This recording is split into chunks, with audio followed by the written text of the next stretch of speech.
Our state has some incredible problems. My name is Lynn, Hinderaker. I'm here to talk about that with you and talk about the trends that have shaped this state and dragged us in one direction or another. We're not really we're not realizing the dream we had way back in the early 2000s or even around 2008 or 9 or 10. My name is Lynn Hinderaker. Welcome to WowBiz Nebraska. We're going to get it on right now. You know, synchronicity is real. I'm going to give you an example about that. It's just a personal anecdote, but it does apply to a lot of the business things that we do discuss here, and it even really applies to the intuitive part of all of us, whether you want to admit it or not, that we have. I used to conduct a kind of a coffee shop discussion group a few years ago, and I had a bunch of people in the room. I said, which one of you would like more logic, would like to be more logical, more data, more precise as you do your business? And which of you would prefer to be more intuitive, you know, and to be able to kind of feel the right solution and so on? It's a very interesting question. I got to tell you, it was so interesting that I think there were maybe 15, 16 people in the room at the time. Every single one of them said they wish they could be more intuitive.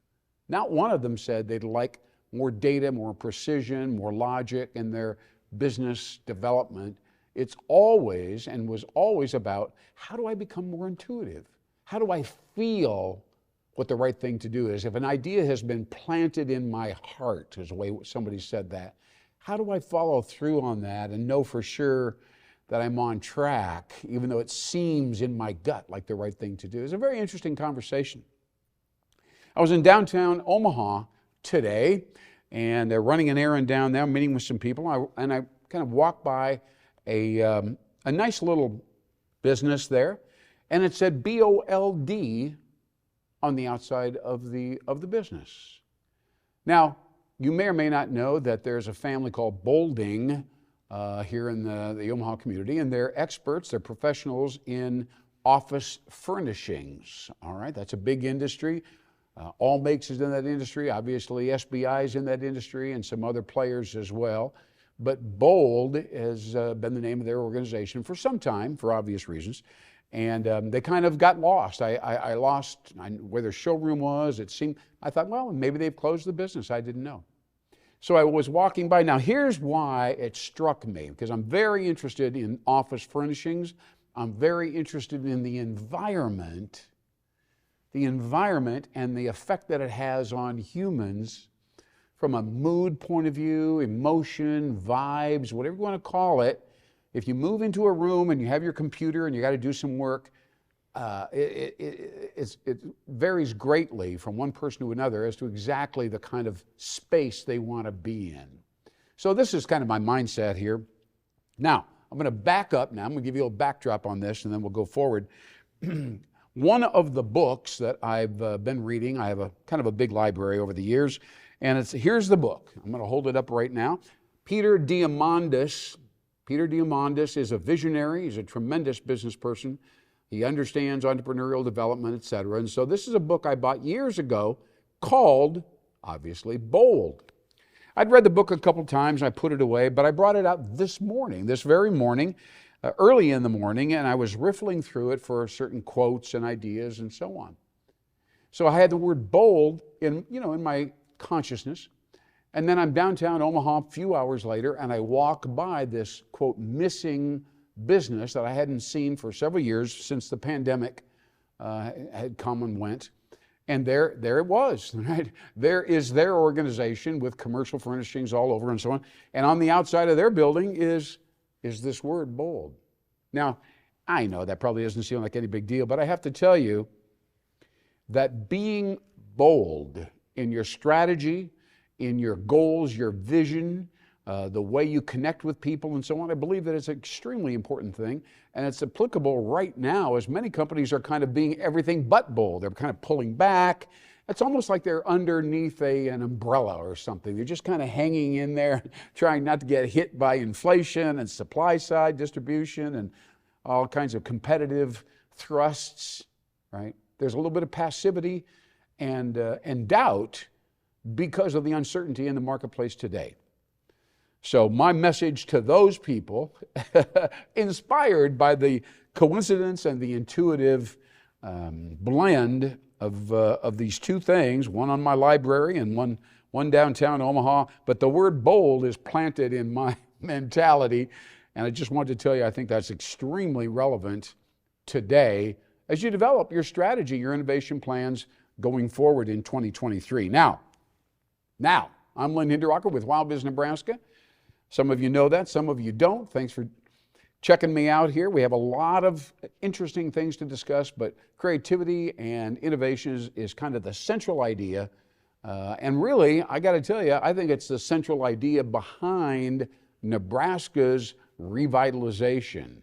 Now, some of you will say, yeah, definitely, that's for sure. Others will say, what's the problem with Nebraska? I don't understand why we're even talking about Nebraska's revitalization. Well, the statistics that I heard in November of 2021, coming from a researcher at Metropolitan Community College, if you knew those stats, you would understand where I'm coming from. And it's not like everything's bad.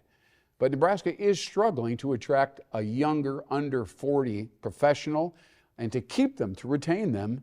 And when I talk to them personally, and I'm one of the few people that actually has done research with these young professionals, I said, what's up? How come? What's going on? Why are you leaving? Because Nebraska is so conservative, so traditional, not terribly interesting, dull cultures. They're just trying to crank out the same profits that they had 5 or 10 years ago, which, by the way, hover in between 3 and 5%. Most small businesses in the country, I'm assuming this applies to Nebraska, are making about a 3 to 5% profit. Now, some of you might be pleased with that. I think a lot of you would say, that's not so great, right? So when you hire a consultant or you bring somebody outside in, they're going to try to get double-digit growth. That's what they're looking for, and that's what you should be looking for, and that means you have to be bold. Anyway, so one of the most interesting things that we've been talking about on this show is a trend that I say Nebraska, has labeled urban natural. Some people find it really interesting, kind of an exciting word, very marketable. I can see how people would really like that. Other people, especially as we go west in Nebraska, are not so sure that's a great word, right? They're just not so sure, what does it really mean? It seems kind of odd. Urban is one thing, natural is the other. You know, you're putting them together in the same word. Maybe it's a little confusing. I don't know. Maybe we shouldn't be talking further. So recently, and I'm talking about just this last weekend, I was reading the New York Times. I'm going to hold this section up right here, and our camera crew is going to probably do a better job of allowing you to take a look at the images I'm going to show you right now.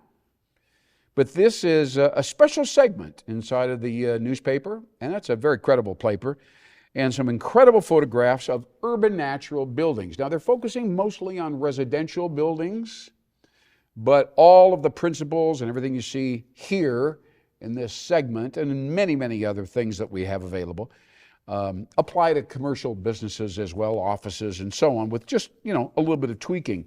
So here you see on the front page of this segment right here, and there's a huge emphasis in this whole segment on sustainability. Now that's a controversial topic. Some architects love to talk about it. Others think it's a big con game. Construction companies, once again, some people talk about the cost of materials, etc.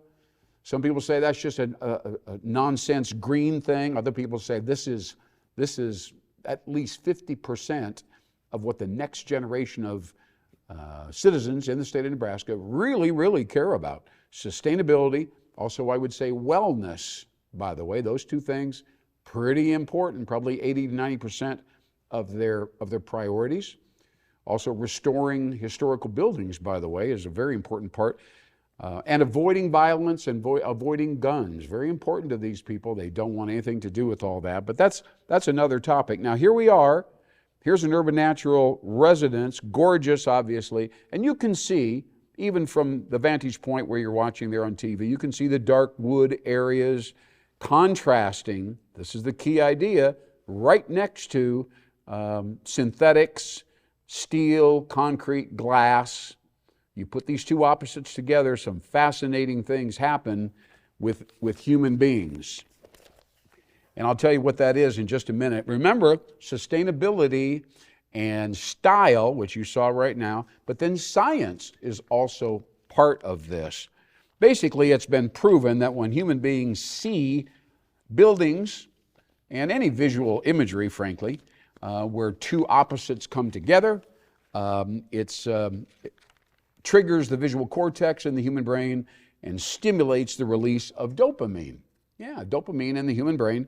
So it's kind of a good mood feeling. It's almost like having a big hot coffee early in the morning where you get a sense of clarity. You kind of wake up, a little bit of energy there with the caffeine. Very similar to the feeling that you get when you take a look. I'm going to show you another one right here of an urban natural building. Now again, these are elaborate and expensive buildings, so obviously there are scaled down versions of them. But here we go again.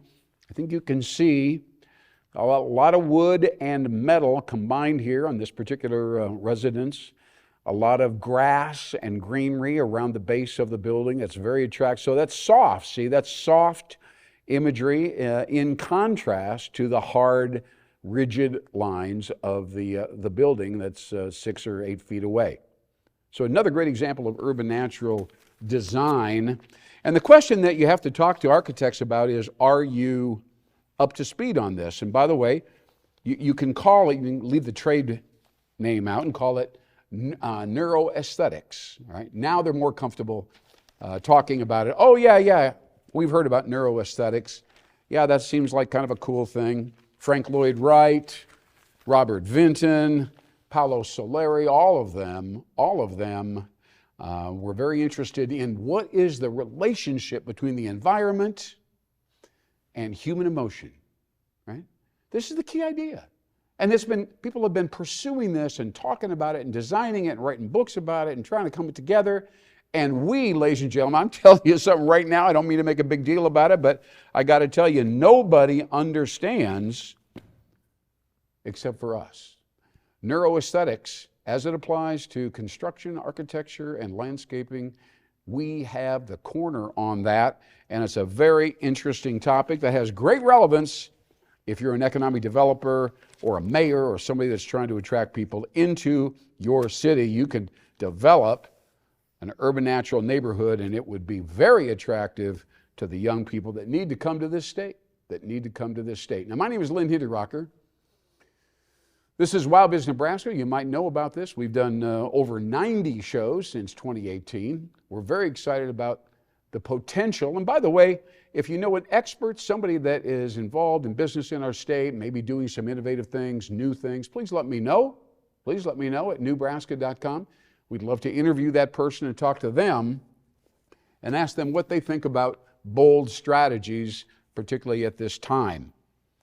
So that's the first half of our show here, ladies and gentlemen. Thank you for watching us. We're excited to have you here. This is a kind of a big deal for the state of Nebraska. They're looking for insight, but it has to be actionable insight. It has to be something that, quote, we can do. We can do. So we're going to talk about that right now for a second. This show's been brought to you by Nebraska, by the way. You may have gathered that by now. And Nebraska specializes in innovation, right? Doing new things, creativity, actionable creativity though, right? Not just thinking up cool new ideas, but ideas that can actually create new value, exciting new value, and maybe would be appropriate even if they've never heard of your company, never worked with you before, and so on. Now, so here's the deal. Nebraska has just recently introduced a new book. It's a little book. It's only 24 pages. You can see it right here. It's called 90 Minutes to Takeoff. It kind of gets you excited just to hear it, what's going to happen in 90 minutes, and that's a good thing. But this is really the guts of innovation. If somebody wants to take 20, 30 minutes, you can learn a lot about innovation, launch it on your own, do a bunch of constructive things, and do so confidently and with a sense of risk avoidance, right? You don't have to kind of bet the whole company on stuff. You don't have to do that. This particular, I'll call it a book or booklet, tells you how to go about thinking it up, utilizing it, and so on. I'm going to tell you a couple quick points that are in the book. Back towards the end, there's something called More Tips with Traction. And this is kind of interesting. It says, control, convenience, and costs They no longer determine success in this economy. Just think about that. Now, there's a lot of companies that would say, well, most important thing is we've got to control, it's got to be convenient to make a good, and of course, costs have to be in line. What really matters right now are right brain qualities. Artistry, empathy, taking the long view, pursuing the transcendent. Can you imagine that in a business book? Right now, we're talking about pursuing the transcendent. This will all increasingly determine who stumbles and who soars. Who stumbles and who soars. Now think about that for just a minute. Does your company, do you seriously want to, quote, soar, right? To increase the arc, to increase the trajectory, to increase the velocity, to do something special? That would be called soaring. Consider innovation through that lens when you look at things from that point of view. And the final little point on this particular page is give people permission to take risks. These are the kinds of things that when you're a boss, you're a manager, you're an owner, people don't talk about these things, right? These are not the advice that you typically receive. It's about costs and control and make sure everything's cool and stay on top of this and don't let them get out of hand and make sure everybody is checking in and staying late, blah, blah, blah, right? That's not where it's at today. And in Nebraska, we have to absorb these basic principles and be more innovative. Let me say that again, be more innovative. That's right. Nebraska. By the way, on the back it says, we make money every day because of what Nebraska did for us. You are ensuring the future of my company. Thank you. So there we go. We have lots of solid testimonials talking about our ability to help you innovate to be great. All right. All right. Well, thank you for sticking with us through the first half or 2/3 of our show today at WowBiz Nebraska. We've done a number of shows, about 80 or, let me see, close to 90 shows now. And I want to chat with you a little bit the rest of the show about something different. We just mentioned the transcendent. I actually emphasized that, didn't I, in the introduction to our book, 90 Minutes to Take Off. And so it's like, I'm sure people are going, you know, this all made sense until we get to that. What are we talking about here? And of course, what we are talking about is something that Bruce Lauritzen, who obviously the father of Clark Lauritzen. Clark is running First National Bank these days, but several years ago, Bruce Lauritzen said, we don't need any more policies, right? Any more laws or legal things or regulations. What we need in Nebraska is an attitude change. We need to change our attitude towards progress and the future. This is Bruce Lauritzen now. This was several years ago at a country club. I happened to stumble across watching him deliver that presentation, and I couldn't agree more. So the presentation here, some of the high points that I'm going to share with you, I branded them Turn on the Juice. All right, that's the official name when organizations contact me and say you might want to come out and visit with our team. I call it Turn on the Juice. But it really has to do with what Bruce Lauritzen already said. So right off the bat, as we kind of go into this, I'm going to be real quick. This is going to be a superficial summary of Turn on the Juice. But I think this is what Bruce Lauritzen would be getting at. Rather than reacting to things, we need to become more kinetic, more proactive, more willing to take some risks to jump ahead, jump to the front of the line. You know, several years ago, I sat down and had lunch with a gentleman who runs a bank, and I asked him, how do you operate? What's the strategy for growth?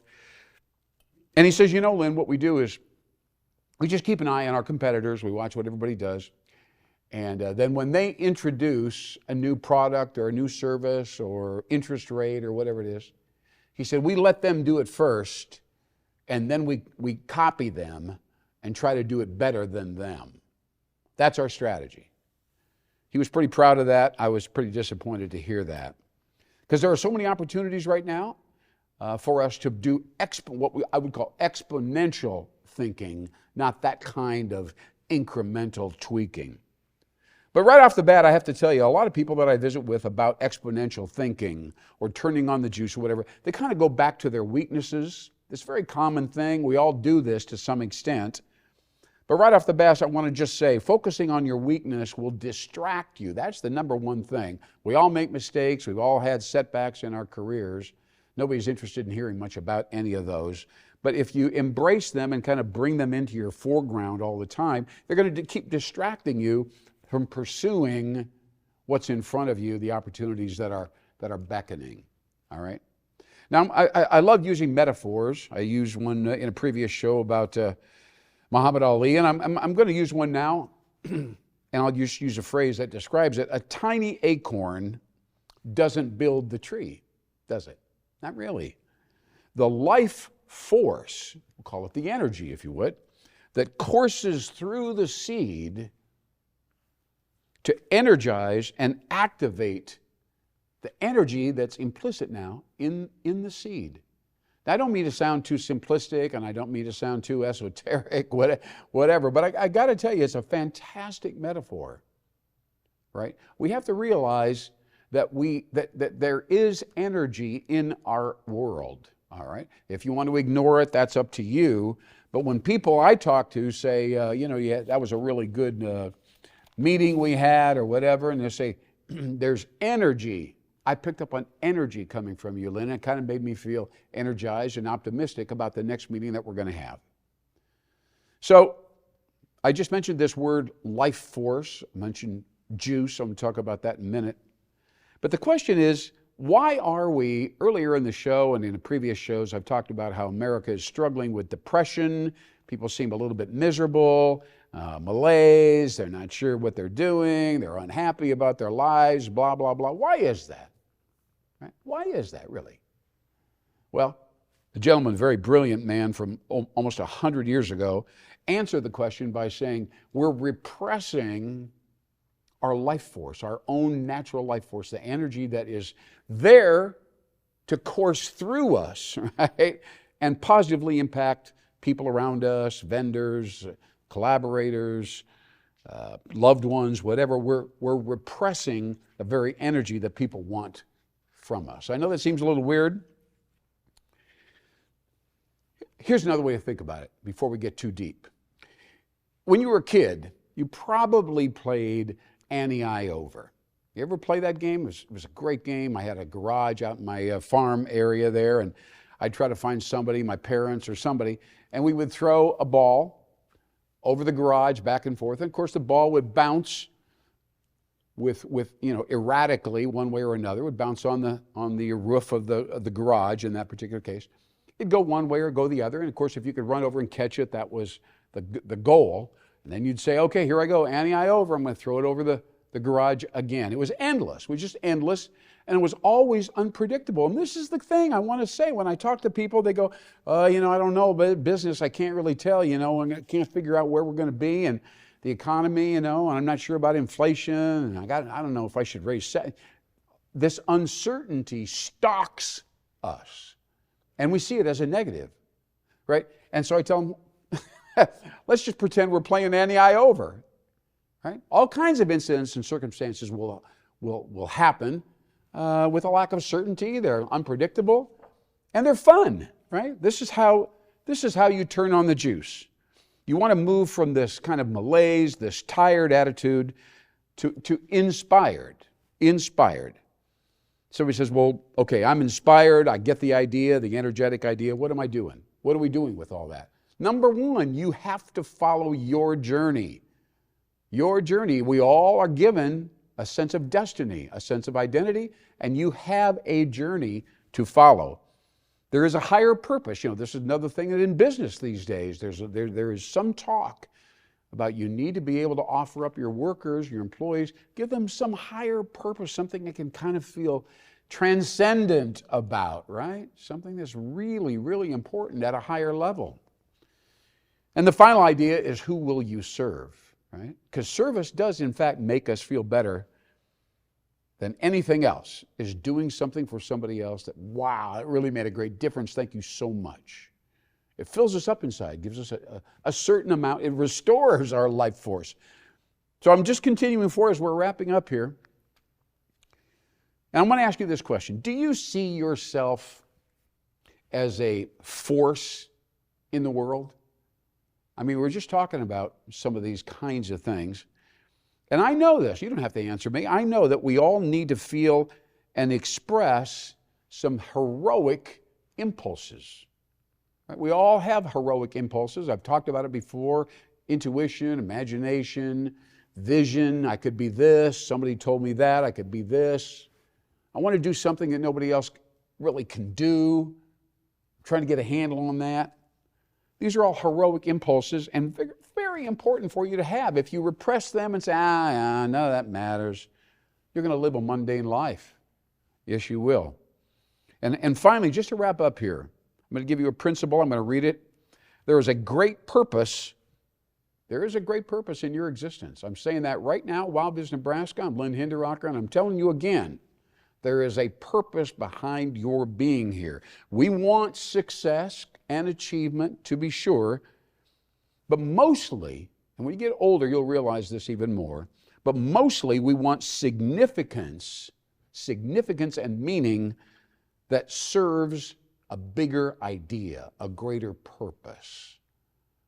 All right, so think about that. That's a very small portion of this turn on the juice idea, but that's the key idea, and that is why at this particular phase, when everybody's dragging their feet, they're leaving, there's anxiety, what's going to happen, forget all that. Forget all that. Keep coming back to your destiny personally and the higher purpose that you have the privilege and the opportunity to serve. That's right. My name is Lynn Hinderaker. I'm with WowBiz Nebraska right here. Such a great opportunity to visit with you and share some of these ideas that I've worked on for many, many, many years. Thank you for watching. I'll see you again right here in Nebraska, WowBiz Nebraska. I'm Lynn Hinderaker. I'll see you next time. Bye-bye.